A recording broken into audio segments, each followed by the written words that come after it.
impacts from the programs that we do. Also want to make note that the presentation materials for the presentation today are available on our website at that link. Again, I'll share that link in the chat. And when you get to the home page, which looks like that, that last sentence about finding recordings, links, and materials for land steward events and webinars, that circled link is where you go to find the page where you can get all the materials and recordings from past webinars and events. And this one will be in the 2025 year drop-down list. So that's where you can find the materials. All right, Jeff, I'm going to go ahead and stop sharing my screen, and you can share yours. Okay, just a moment. All right. All right, showing up. Okay, great. Oh, yes, thanks for joining us, everyone. As Chris said, I'm the entomologist and supervisor of the forest health section. We're the part of the Florida Forest Service that deals with insects, diseases, and invasive plants, or as we like to say, bugs, weeds, and rot. But we're also involved with tracking the impacts of hurricanes and other types of disasters in forests and shade trees in Florida. And today I'm going to talk about the pine pest issues that we often see after these storms. All right, now if it'll let me advance the slide.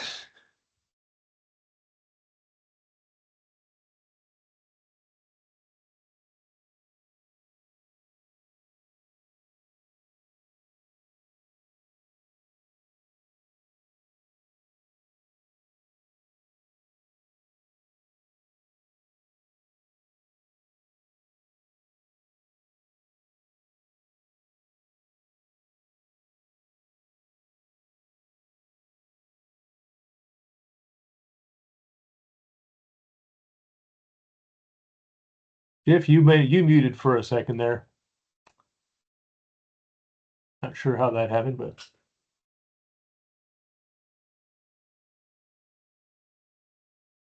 Okay, can you hear me again now? yeah. I have no idea how that happened. All right, so just kind of doing a quick recap of our hurricanes that we've had a couple of years. Idalia hit the Big Bend area, strong Category 3 hurricane, and it's one of the most densely forested areas of the state. And the colors on the map you see there indicate the estimated severity of timber damage in that region, just from the direct impacts of wind. And then, shoot, it's not advancing in just a moment. Technology issues. There we go. And then in almost exactly a year later, we had Hurricane Debbie follow almost the exact same path.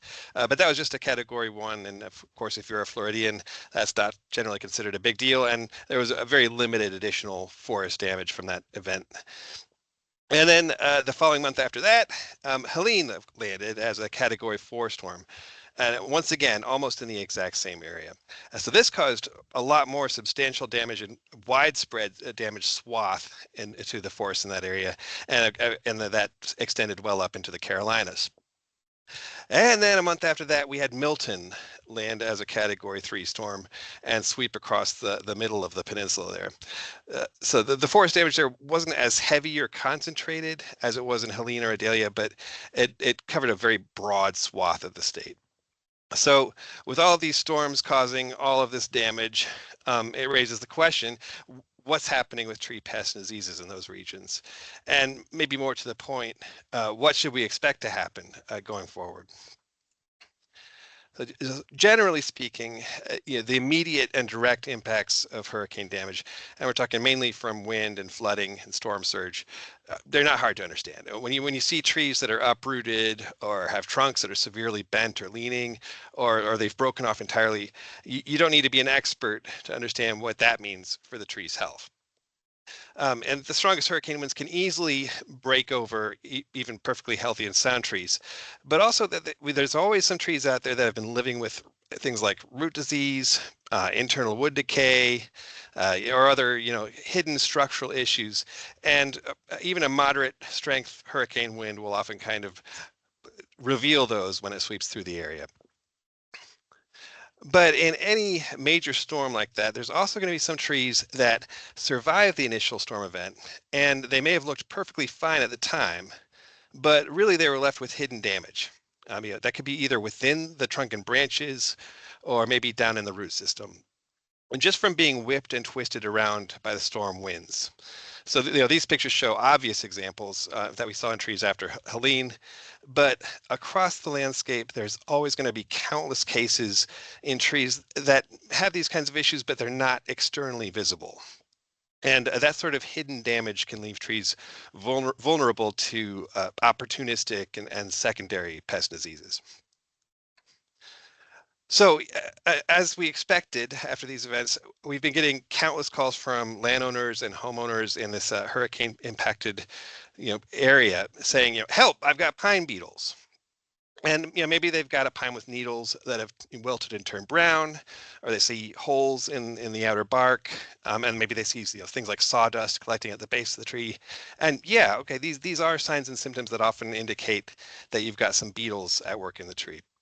But that's when I ask, okay, which ones? All of the beetles shown on this slide are commonly found in dead pines in the southeastern United States. And really these I can only fit about 20 on the slide here as just a small sample of literally hundreds of beetle species that may be found inside of a dead pine. But if we remove the ones that only infest the tree after it's already dead, what I call them the post-mortem beetles. How many do you think would be left there in that picture? Do you think that all of those would still be left, or maybe just half of them, or maybe just one? The truth is that the vast majority of pine infesting beetle species can't attack a living tree at all, and they fly around looking or really smelling for pines that are already dead. And in Florida, and in also most of the southeastern U.S., there are really only 5 species that we consider important. And by important, I mean because they're known to sometimes attack and kill pine trees. So that includes 2 species. You can see here in the genus Dendroctonus, the little one known as the southern pine beetle, and its a larger cousin, the black turpentine beetle, and 3 species in the genus Ips, that's IPS, which are collectively known as the pine engraver beetles. So I want to back up for just a second here and be like, okay, well, what is a bark beetle? These are mostly very, very tiny beetles. They spend almost their entire lives tunneling through the inner bark of tree stems.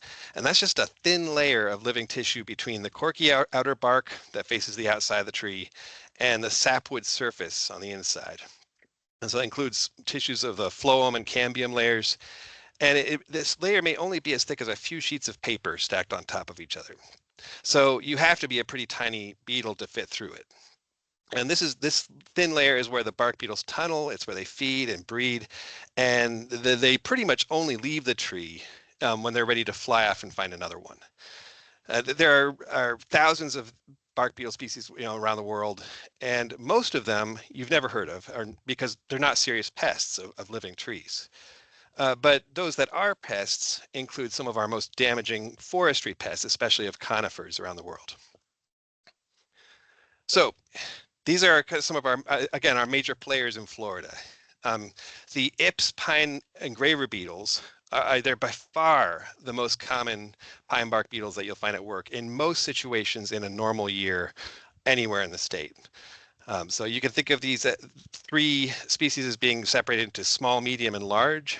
But if you look at the quarter down there in the bottom, they're all pretty tiny. If they've landed on you, you might think it was just a gnat. So these species generally infest pine trees that are already very stressed, declining, dying, or even already dead for some other reason. But if they infest a tree, it's done. It's not going to recover, generally speaking. And the larger ones attack the lower part of the trunk where that phloem layer, the inner bark layer is thicker, and the smaller one can infest even pretty small diameter branches up at the top. And then we have the black turpentine beetle, which is actually pretty large for a bark beetle. You might notice it if it landed on you. And just like the Ips engraver beetles, it typically attacks trees that are already stressed or declining for other reasons. And because it's a large beetle, it needs a thicker layer of inner bark. It only attacks down near the base of the tree, where it can find that thick tissue. And then we have the one that everybody worries about, southern pine beetle, or as we call it, SPB. And this is the one that gets the most attention because it can spread really aggressively when it's in an outbreak, when the population explodes. And it can kill apparently healthy trees, as I'll go into further later. But in normal years, when the population is low, it's actually a pretty wimpy beetle, and it can only live in trees that are severely weakened, such as those that have been hit by lightning, and so forth. Another unusual thing about southern pine beetle is that it seems to prefer certain pine species more than others, and in Florida, that it especially likes loblolly pine. And you can see that beetle on the picture there. That's a beetle resting on the tip of a number 2 pencil, sharpened tip. So these, again, even though this is the most aggressive one, we worry about it's actually one of the smaller bark beetles. So again, this is the way that entomologists like to arrange these species, by grouping them by how closely related they are to each other. But if there's anything I'd like you to take away from this presentation, it's this. For most practical purposes, it makes much more sense to think of them as southern pine beetle versus all the others. When it comes to how they behave and how you should understand and respond to them, southern pine beetle is really an entirely different beast from Ips and black turpentine beetle. And those are the ones I'll be calling the stress responding pine bark beetles through most of this talk. So just to hammer this home, with Ips and black turpentine beetle, these are what I call our bread and butter bark beetles. They are always out there, and small infestations or individual trees are really common to find infested. Pretty much anywhere we've got enough pine trees, I will find a tree that has these beetles acting in it, if you give me a large enough stand. And when a tree dies anywhere for any reason, these guys will probably infest it at some point in the process, either before, during, or after death, especially the Ips and graver beetles. Whereas with southern pine beetle, in most years it's rare. Even though we fly over the state in airplanes looking for southern pine beetle infestations every year, we go through sometimes years at a time where we don't find a single active infestation throughout Florida. And that includes last year, 2024, 0 infestations. And so far this year, we have not found any. So the stress responding bark beetles, they're responding to the smells released by pines that are in trouble. They release a particular chemical signature, and these beetles fly around waving their antennae around, seeking those trees out. They don't really care which species of pine it is. They just want to know that it's stressed out. Whereas with southern pine beetle, they actually don't respond very much to this odor of a stressed out pine. They release their own chemical pheromones that they use to signal each other, which I'll talk about a little bit more. And as I mentioned, SPB seems to prefer certain pine species, especially in Florida, loblolly pine. But in an outbreak, all bets are off. They may attack any pine in the area. So with these Ips and black turpentine beetles, they're really better understood as an indicator of some other problem affecting the tree. Whereas with southern pine beetle, it's in an outbreak situation, southern pine beetle is the problem. It's a beetle outbreak and a beetle-driven issue. We see Ips and black turpentine beetle as the beetles we usually see following major disturbances and disasters like hurricanes, also like droughts, floods, wildfires, and so forth. Whereas that's not really the case with southern pine beetle. We don't usually see them associated with major disturbances like that. And in fact, we really don't have a good understanding of why we have outbreaks in some years, in some places with southern pine beetle, and not other years in other places. We know a lot about what happens after they get started. So, and I'll talk about this more, it's kind of controversial with a lot of people. With Ips and black turpentine beetle, control measures actually are usually not important. Whereas with southern pine beetle, we often do recommend that you take action to prevent further spread once it gets started. So with Ips and black turpentine beetle, if we find them at work, we say, okay, why were these trees so stressed out that they became attractive and susceptible to these stress responding beetles? It indicates something else was going on. Whereas with southern pine beetle, It's a beetle-driven issue, and when you find an active infestation, you should consider taking action to stop it. So why do I keep saying this about pine tree stress? Why is tree stress so important for bark beetles? It's because a healthy pine can fight back. All living healthy pine trees have these vessels of pressurized resin running through the living tissues. We call them resin canals. And that's a pine tree's primary defense mechanism. As the beetle tunnels in, it breaks open these vessels, and that releases a flow of gooey, toxic resin. This will try to flush out the beetle, and if the tree wins, you may see the beetle flushed out, sticking to the outside in a glob of sap, as you see in the top center there. Well, then we would say the beetle's been pitched out. But if the beetle is able to keep tunneling against the resin flow until it runs out, and then you'll end up with this clump of resin on the outer bark, which will often kind of have a hole in the center where the beetle tunneled in. And that's why we call those structures pitch tubes. So these clumps of resin, often with a hole in the middle, attached to the outer bark, is often the very first sign of bark beetle attack. And a healthier tree can produce more resin to defend itself, and that's why the stress responding beetles avoid healthy trees. They don't like to put like a tree that can put up a fight. So you may sometimes see holes in the outer bark of pine trees with no resin flow on them. And if you see this on a apparently perfectly healthy tree, green needles and everything, it may just be from some of the species of insect that tunnel in the dead corky outer bark layers of pines without really causing any problems for the tree. And in those cases, you can maybe flake away the bark, follow in those tunnels, and you'll usually find that they end in kind of a flat chamber within the bark, not really reaching into the living inner bark tissues. But it's also very common to see pine bark beetles in dead trees with no pitch tubes formed on the outer bark surface. And that's an important clue. That tells you that the tree was basically already dead or very near death when the beetles got there. We say that the tree had no resin pressure to put up a fight with resin flow. So to understand how southern pine beetle can overcome this defense reaction and kill healthy trees, it helps to look at how they use their pheromone signaling system, these chemical odors that they release to communicate with each other. So when the first female beetles arrive at the tree and they begin tunneling, they release what's called an aggregation pheromone. And in combination with the smell of the tree, this calls in males and also more females to join the party and attack the tree. And that begins what we call the mass attack phase. So you get hundreds of beetles all attacking the same tree. And just by sheer numbers, they overwhelm the resin defenses of the tree. And so that resin runs out. And by sometime around day 3, that tree, it may still have a green crown, but it is functionally dead inside. And there's no resin pressure left. And then the beetles can happily infest and feed in it.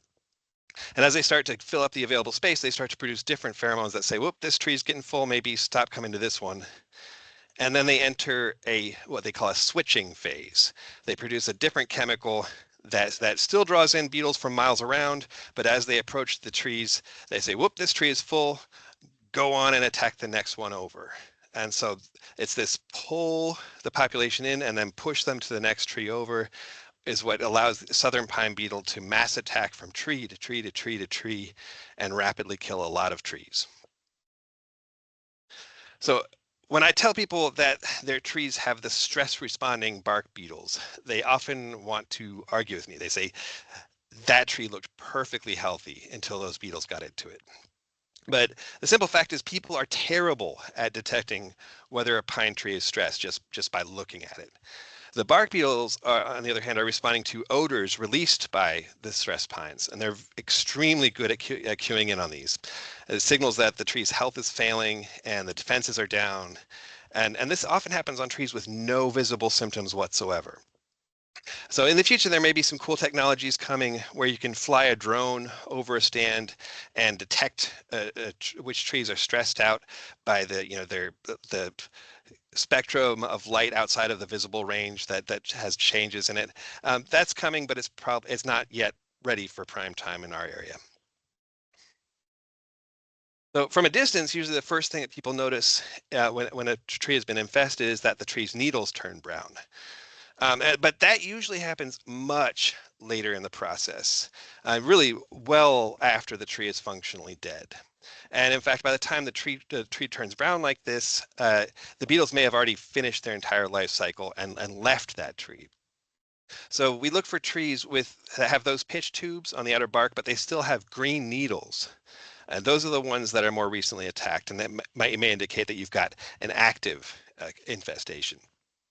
Gradually those trees will fade to yellow and then kind of orangish brown. And but if all of the infested trees that you find have completely brown needles, or maybe the needles have fallen off entirely, then you may no longer have an active infestation. It may have already finished. And when foresters call me saying that they think they have found southern pine beetle, the first thing I ask is, okay, did you peel the bark? You often won't be able to find the beetles themselves, but you can look at the different patterns made by their tunnels, which are called galleries. And to the trained eye, these different gallery patterns can allow you to confidently distinguish between a tree that was infested with southern pine beetle, which makes the crisscrossing S-shaped galleries you see on the left side, versus one that's infested with Ips and graver beetles, for example, on the right side, which have this more vertical, linear pattern of tunneling. So when you call a forester or other specialist to check your beetle-infested trees, this is really what they should be looking for. So in terms of the risk at the stand or the forest level, Ips and black turpentine beetle infestations tend to be self-limiting. They will run themselves out. Really, most commonly, they just infest scattered trees or small clumps here and there, and it's completely common and totally normal to find a few cases of these in any large pine forest. It often does not mean that you have any kind of larger problem developing. But when you see more widespread and heavy levels of infestation, like on the lower right there, it's usually because there's been some kind of a major large-scale stress or disturbance event. In that picture on the lower right, that was during a historic drought in Texas about a decade ago. So the stress responding beetles often take off during events like wildfires and floods and storms. It's just because of the prevalence of stressed, injured, and dying trees across the landscape. But it's still better to consider these to be tree stress events with the bark beetles responding to it, rather than being a beetle outbreak, a beetle-driven event. And then with southern pine beetle, completely different story. Southern pine beetle infestations form in these distinct spots that tend to spread from the margins as the beetles actively move from tree to tree, and they're coordinating their attack with those pheromone signals. So it does increase the risk to have some stressed trees around, and that may be where the spots get started. But once they're spreading, these beetles are not restricted to attacking unhealthy trees. It's much more important to think about how closely packed together the trees are. So these infestations can spread really fast and kill huge areas of pines. I've seen areas where we will mark the outside of the infested area, and we may come back a few days later to find that the beetles had spread hundreds of feet beyond that marking. So, and that doesn't always happen that way. Sometimes they move much slower, and they will frequently stop spreading on their own, maybe only killing a small patch. The trouble is, it's impossible to predict once it starts how it's going to end. And here's what it looks like when you have a large-scale SPB outbreak underway. And this is why southern pine beetle gets so much attention, because when outbreaks are on, man, it is so destructive. So here it looks like they were killing some mature trees in a mixed forest up to the top there, and then they reached the edge of this dense pine plantation, and they just took off like wildfire. And unfortunately, our plantation system of pine forestry, it really kind of creates the perfect conditions for southern pine beetle to do this, especially when we're planting loblolly pine. And for most of the late 20th century, big southern pine beetle outbreaks were pretty regular events. They tended to happen about every 7 to 12 years. But it's now been about 23 years since the last major outbreaks in Florida, and we're honestly not sure why we haven't gotten a big one. So from 2001 to 2002, we had a really big outbreak that was centered around north central Florida. And an interesting pattern, as I mentioned earlier, is that we've never found an infestation south of about the I-4 corridor. corridor. So from Orlando to St. Petersburg. We've never even actually caught an individual southern pine beetle in South Florida.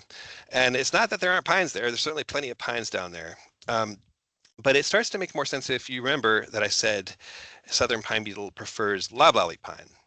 And if you overlay the natural range of loblolly pine on that map, it really matches up pretty nicely. So we know that southern pine beetle isn't restricted to loblolly pine, but having loblolly pine around seems to help it build up and maintain its population.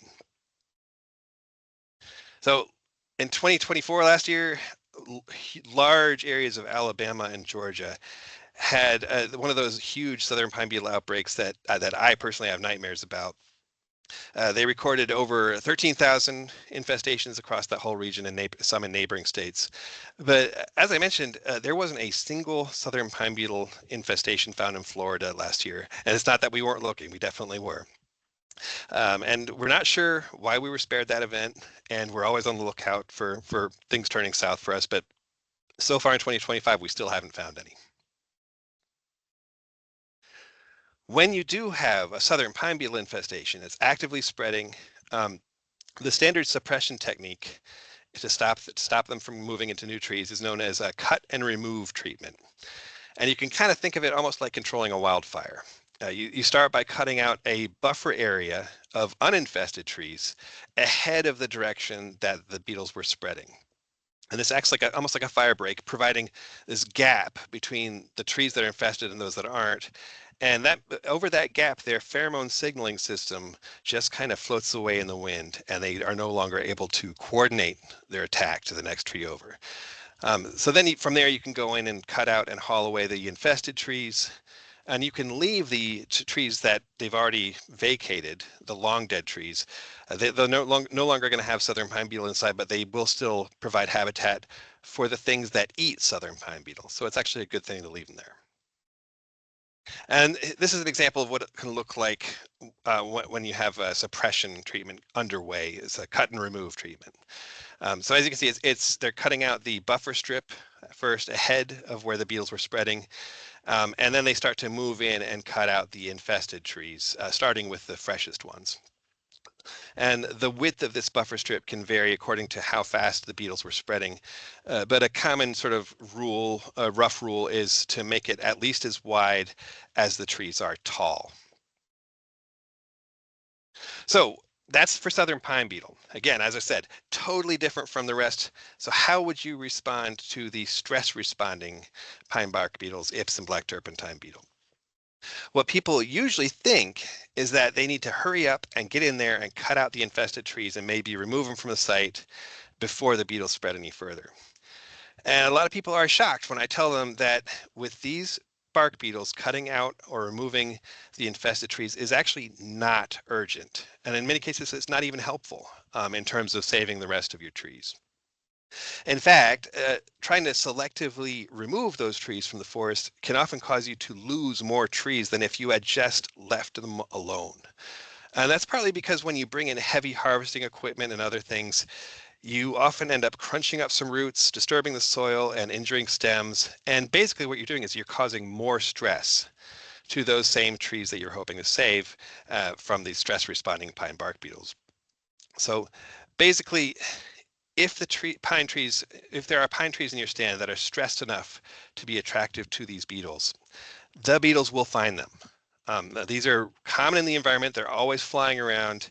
They can fly for miles, and they will come following the scent of a tree in trouble that is, vulnerable to attack. On the other hand, if the pines remaining in your stand are perfectly healthy, then the beetles even if the beetles are emerging within your stand, they will ignore the healthy trees and scatter off and go off to look for a tree that won't put up as much of a fight. I'm not saying that you should never cut down the trees. There certainly are situations where you may want to, such as if you're trying to salvage some of the value of that dead timber as it's infested, or if you've got trees that may fall on your house if you left it alone, or if other important people or property, then obviously you may choose to cut them out. But don't do it because you think it'll keep the beetles from spreading. That is, unless it's southern pine beetle. That's the exception. So I'm always asked about using insecticides for pine bark beetles. And yes, there are some options where you can spray a tree from top to bottom to coat the bark with insecticide, or inject it with systemic insecticides to keep bark beetles from colonizing the tree. But I wrote this fact sheet on the topic, which you can find online if you do a search for it. And I ended up spending the entire first page explaining why we don't normally recommend this approach for bark beetles. And it's not because I'm anti-pesticide, it's because, again, most of the time you're dealing with those stress responding species. And even if you keep those bark beetles away, the trees may still die from whatever's stressing them out. And if the trees are healthy, then there's no point in treating those trees, they won't be attacked. So insecticides are mainly useful for that very narrow range of circumstances where the trees are stressed enough to be attacked by the stress responding bark beetles, but healthy enough that they might survive if they aren't attacked. So in most commercial forestry situations, you're probably going to spend more on the treatment than you would end up saving by protecting those trees. And again, the big exception might be you might want to protect healthy trees in a southern pine beetle outbreak, but unfortunately, southern pine beetle happens to be immune from the one chemical that is registered for use in forests for that purpose, which is carbaryl. For ornamental trees, there are more options than that. So let's get back to hurricanes. So to get into what happens with pine bark beetles after hurricanes, I think it's useful to look at what happened after basically the mother of all hurricane impacts in Florida. And for me, that's Hurricane Michael, which plowed into the Florida Panhandle in 2018. This was one of the first times where we really tried to survey and record the forest damage after a storm like that. And that led to this map you can see here. That whole red zone in the center was where we determined that the forest damage was on average catastrophic, meaning more than half of the trees were either uprooted, broken, or severely leaning. And if you went to that area after the storm, you know that scenes like this weren't unusual. They were really the norm. Tons and tons of freshly killed trees everywhere. And understandably, people were asking at the time, so what's going to happen with pine bark beetles? They certainly started infesting these broken trees almost immediately. But what happens next? And it wasn't until June of the following year, 2019, that we started getting reports of pine bark beetles and trees in that region, in trees that had initially survived the storm. So you can see in these images that if you look carefully at those pine stands in the aerial view on the left, you can see that there tends to be a brown band along the edge of the pine stands.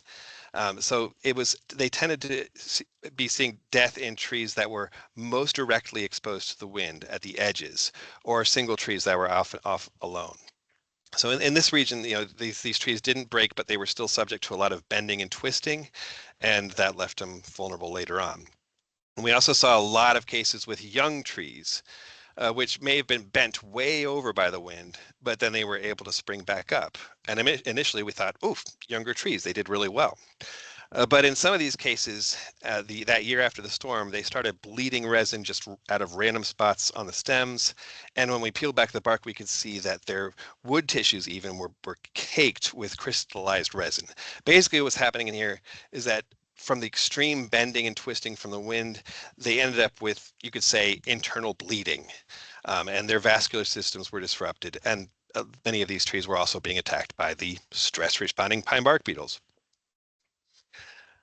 Another really common thing we saw was that sand pine, and we've seen this in other storms too. Sand pine stands seem to be really susceptible to dying from wind damage. Even if they didn't visibly have a lot of physical damage, we saw so many cases with sand pine where many trees were dying, maybe right next to, say, a slash pine or a longleaf pine stand where they mostly looked fine. And through all of this, we kept on finding the same beetles at work. It was the Ips pine engraver beetles, our main stress responding species. Here you can see the tunneling in the inner bark on the right. You can see the pitch tubes, those little white things all over the bark where they were attacking it. This was, again, the norm. We looked through all this area. We never found a single southern pine beetle infestation following the storms. We did try, there was so much IPS related mortality that we did try to record areas where we had large numbers of pines that were dying and were infested with IPS after Hurricane Michael. And being very conservative about it, we recorded over 81 stands with that kind of heavy losses, covering about 2,500 acres. And you may notice that most of those sites were not right on the coast. They were a pretty good distance inland. And that's partly because closer to the coast, basically all the trees were dead. They were all knocked over in most of the area. So in this, a little bit further inland is where the more of the trees were left standing, but there was still plenty of force in the winds to cause a lot of internal damage. And we also put up traps, beetle traps, throughout that region, trying to monitor and capture what the Ips and graver beetle population was doing over time. So in that first summer after the storm, we caught huge numbers of Ips and graver beetles.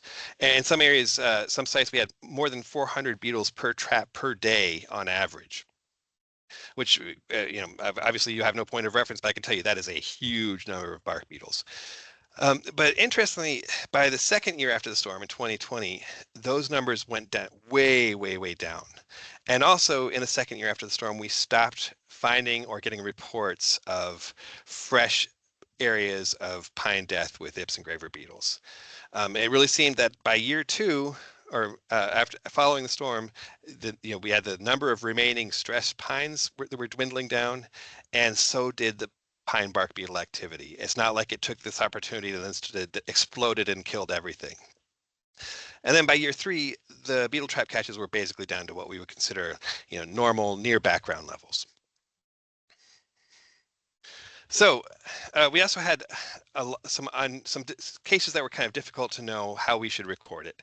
For example, in the Apalachicola Bluffs and Ravines Preserve, they have these areas with really sparsely scattered, low density, young longleaf pines that they had been planting. So these pines they bore a lot of direct wind exposure because they weren't crowded together to shelter each other. And in the years following the storm, we saw more than half of those trees dying. And I went up there, and if I peeled the bark off of those dead trees, I could find Ips and graver beetle galleries. But what I didn't find were any pitch tubes on these trees. The trees had no resin flow to fight back against the beetles. So basically, the trees were dying and the beetles were coming afterwards. So I didn't even record this kind of thing as part of our beetle mortality. I called it wind damage. So, but now let's get back to the closer to the present day. Now we routinely survey for forest damage after a major storm, and so these maps show how we're crisscrossing the impact zone of Idalia and Helene, and collecting hundreds and hundreds of observation points. We stop like every mile or so and look at what the forest looks like right around us. The Idalia survey on the left found a pretty concentrated area of very severe damage, especially in Taylor and Lafayette counties. But then when Helene went through that same area, it caused a much broader swath of damage, extending a lot further laterally and also extending right up to the Georgia border and, of course, well beyond that. And scenes like this were really quite common through that region after Helene. So sometime before the storm, in this case, this stand had been thinned to a lower density of trees. And we normally try to encourage people to do that, to thin out their overly dense pine stands. And it helps the remaining trees grow healthier, and it also tends to help them be more resistant to bark beetles. But unfortunately, hurricanes are the exception to that rule. When pines are more widely spaced, it leaves them more directly exposed to the wind. And so stands like this, we would normally say, oh, great, they thinned it, good job. But they ended up with a lot more damage after the storm than the stands that were closely packed together, where the trees were sheltering each other more. And that's also what we saw in this case. This was a commercial pine seed orchard where they raised trees to collect their pine cones to grow seedlings later on. And this one was hit pretty hard. I actually stopped at the stand a couple weeks before Helene. It was after Debbie, and we saw a lot of trees fading out, and we found Ips and graver beetles in them. And based on the condition, it appeared that probably a lot of them had been dying since the impact from Idalia back in 2023.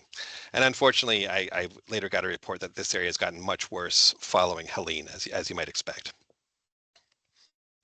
And this was an interesting example of some open-grown mature pine trees that were dying near Mayo in May 2025.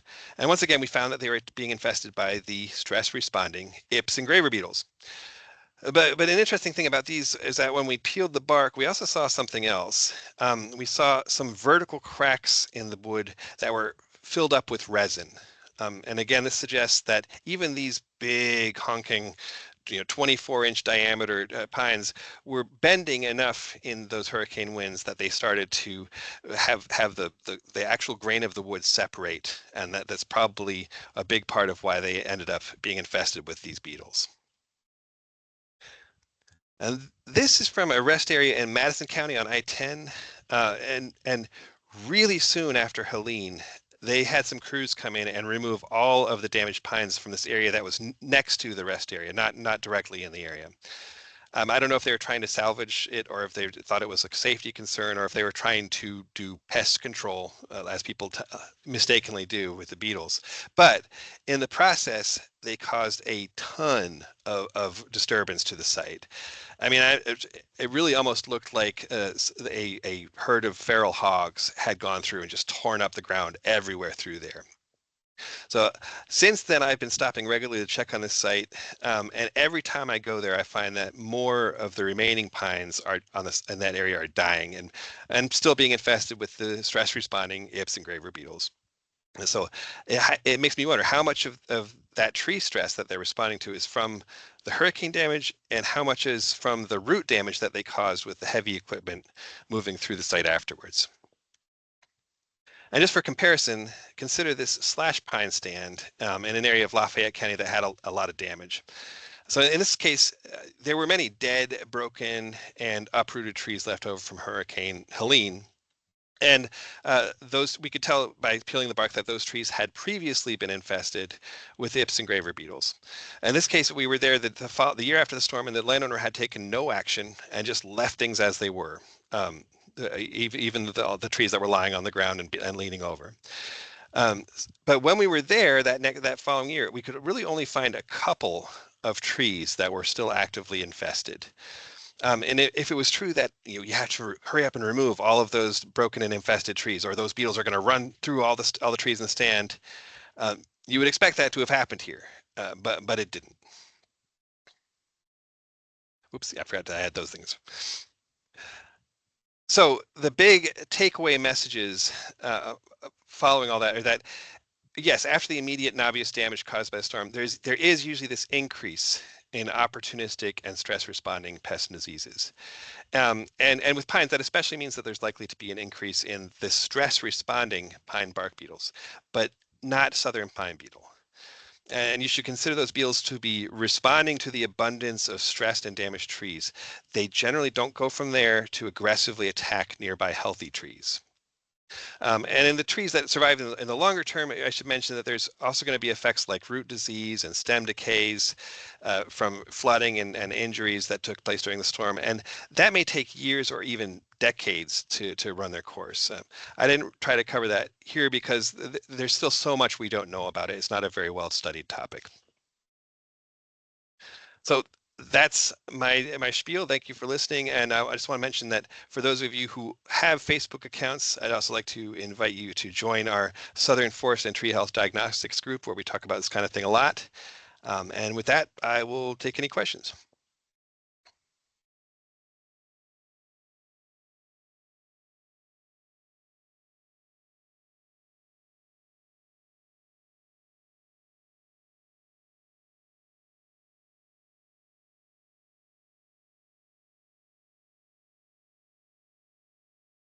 Chris, you are muted if you're talking. Thank you. We have a comment by someone who sounds like they experienced Hurricane Andrew in South Florida in '92, and they said they saw similar damages and beetle infestations following Hurricane Andrew in her homestead back in 1992 in South Florida / Pine. Yep. damage was severe by 1994. Yep, and we've seen that when in hurricanes that hit South Florida. In some cases, the local population starts to develop an idea that they've got a southern pine beetle outbreak because so many trees are dying. But every time we go down and check, and it reliably ends up being Ips and graver beetles and black turpentine beetle. Yep. Let's see here. I'm going to go ahead and put some links in the chat box for folks to find. If you want to go ahead and look at the chat, Jeff, and answer some questions. Yeah, sure. So coming in. Jacob asks, I mentioned drones. Have we ever used satellite imagery to map southern pine beetle infestations? And is there any thought to replacing or complementing aerial flights with satellite analysis? So we have not had enough big southern pine beetle outbreaks in Florida to try that, but that work has been done and is being done in other regions. And it certainly, you can pick out southern pine beetle infestations from good quality satellite imagery. And we also we actually published a paper along with partners at UF showing that even the small Ips and graver beetle spots after Hurricane Michael could be picked up with satellite, but not as reliably as with ground survey. Okay, so you live in. The next person asks, live in Hamilton County. How do you get the traps you talked about? So the traps are available. They're online. If you just search funnel traps or lingering funnel traps, it's not like you have to have any special license to get them. However, they are not useful for pest control. It has been tried, and where people try to trap out the beetles and try to get them to go to the traps instead of the trees, it really doesn't work. You end up just basically calling in more beetles to that general area of the county. So it doesn't work as a control measure.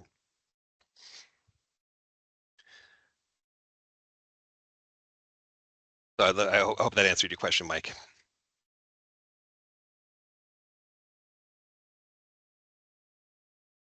If any of you, I just mentioned before we close up that if you are seeing really bad beetle losses, please contact me directly. I may work with our county foresters first to collect some observations, but we are interested in monitoring the situation.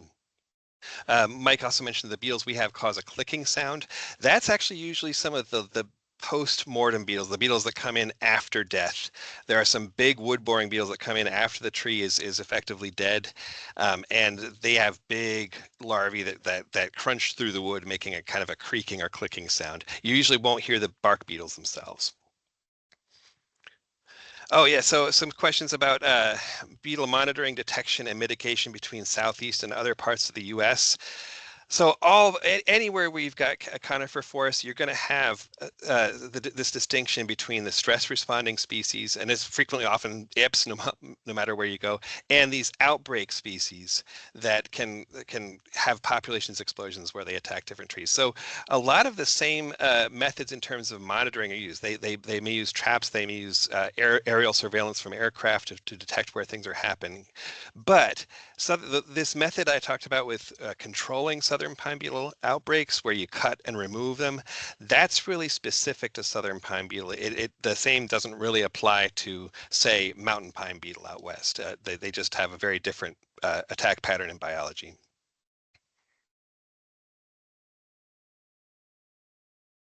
Okay. Very good. Jeff, if you could stop sharing on your end, I'm going to put my closing slides up here. Got it. And again, I want to thank Jeff for joining us today. That was an excellent presentation, getting some good comments in the chat box there. I want to remind everybody that the materials are available, and I shared the link in the chat box too on our webpage. If you go to our homepage, it's at that link there that I circled. And once you're there, you can follow the 2025 events link and find Jeff's slides there if you need those or if you'd like those. Also, I want to encourage everybody to please fill out the evaluation for the program today. The link is there, and you can point your phone at that QR code. And I'm going to be sending out an email after the presentation today to everybody with the link to that, so you can give us some feedback and some impacts from the presentation. Looks like we got another question in the chat for you there, Jeff. Jacob asked, do you notice anything interesting related to more or less activity in national forests versus private land? So that is actually a very apt question, because in the past couple decades, a whole lot of the southern pine beetle activity in the southeast has been centered around national forests. And it's thought that this is because national forests in that region tend to have a lot of unthinned, overmature, undermanaged loblolly pine. So it's a perfect situation for southern pine beetle to take advantage of. That has not really been true in Florida. Our Florida's national forests have not really been major hotspots, although in the last little bit of activity we had in 2023, some of it was in the Apalachicola National Forest. But in Georgia and Alabama, a lot of that southern being centered around national forest, and it seemed to spill over into private land. So Jeff, why I kind of have a question. Why do you think we haven't seen major outbreaks since 20 or so years ago? Yeah, that is kind of the big question, and there have been papers out put out kind of speculating about different possibilities. It may be because forest management has changed. There's a move towards shorter rotation times, so the trees don't get as huge and mature and densely packed before they get harvested again. We're managing things in smaller and smaller blocks, so you don't have these big, thousands of acres of all the same size tree that very susceptible once the beetles get started, and maybe better genetics and just generally better better burning, better forest management. But ultimately, we're not sure. Interesting. Has the assistance program that you all have managed in the past helped to mitigate some impacts? So I'd love to bring this up, that we do have the Southern Pine Beetle Prevention Program, where we encourage people to do good forest management, like thinning their overstocked pines, burning properly, controlling underbrush, and planting species other than loblolly pine. And that program has been very popular, and I feel like it's been very successful. Can I claim that it is responsible for the long lull in southern pine beetle activity in region wide? I'm not sure I can really, in all honesty, say that, but it certainly hasn't hurt. Excellent. You see that question by Ryan Lavelle there? Yeah, interesting question. Yeah. So mid-rotation forestry mulching or mechanical retreatments, have we seen any instances where SPB or other invasive beetles moved in more following operations in early rotation stands? I have not seen that personally. And by the way, I just want to point out, southern pine beetle, even though it can be destructive, it's not considered invasive because it is a native species to our region. But putting that aside, there's always a slightly higher risk of the stress responding pine bark beetles after any kind of major forest management practice, but it tends to be self-limiting. In terms of what's happened in Florida, we haven't seen it lead to any increased risk in southern pine beetle in the short term, and in the long term, it should reduce the risk. What do you see the critical area of research being for SPB in the Southeast? Oh man, there's so many things to choose from here. It's kind of funny because it's one of the best studied forest pests, probably the best studied forest pests in our region. But I would say we probably know less than 1% of what there is to know about their biology. For me, the big question is what causes the outbreaks to happen when and where they do. There's still we still know so little about that. Also, what causes loblolly pine to be more susceptible? We used to think we knew. There was some theories out there that have since been debunked, and so now we actually know less than we thought we knew a decade ago. So that's a kind of a mealy-mouthed way to not answer that question. There's so many possible lines of research. So is there any recommendation on the best time of year to cut that buffer perimeter around the southern pine beetle infestations? Is winter preferable as the beetles may be less active? Actually, no. If you have an actively spreading southern pine beetle infestation, you don't want to wait. You want to take action as quickly as possible because you know, if you were to wait for the winter, that gives months more for the beetles to keep spreading in the meantime. So if you're going to do a suppression cut, you want to start as quickly as possible after the infestation is found, assuming that it's actively spreading. Very often, by the time people find them, they may have already kind of pooped out and they're no longer attacking new trees, in which case there's no urgency to get in there. Yeah, good information there, absolutely. All right. Well, let's see. Any other questions? We got about another couple minutes left in our time here. If there's any final questions, again, I want to encourage you to fill out that evaluation. Click on that link there, or point your phone. It's a very quick forms to fill out. All right. Oh, here we go. Do beetles hibernate during winter months? Actually, in more northern parts of the range, yes. They go in. It's sort of like hibernation. They go into a low activity state. But in Florida, we don't really have an off season in Florida. They slow way down when the temperatures go below, say 60 degrees Fahrenheit. But we can often find some amount of activity happening any time of year. Southern pine beetle in particular has a big flight in the spring, and that's why we put out our traps there during the spring to see what the risk is for that year.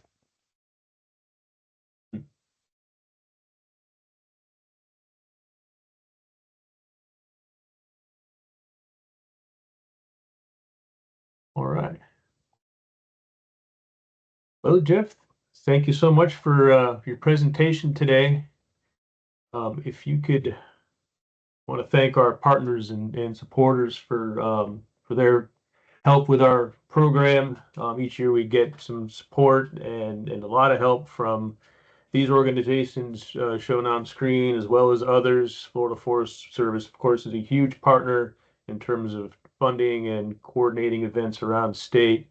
Florida Tree Farm Program, the SFI Implementation Committee, Fish and Wildlife Commission. We work really closely with these agencies and groups to do programming around the state. And I want to thank you all for joining us today, and thank you, Jeff, again. Jeff, when I end the meeting, I'm gonna end the meeting. If you can stay on, we can do some close up housekeeping. And for the rest, have a great day. Thanks for joining us. Thanks, everybody. Great questions.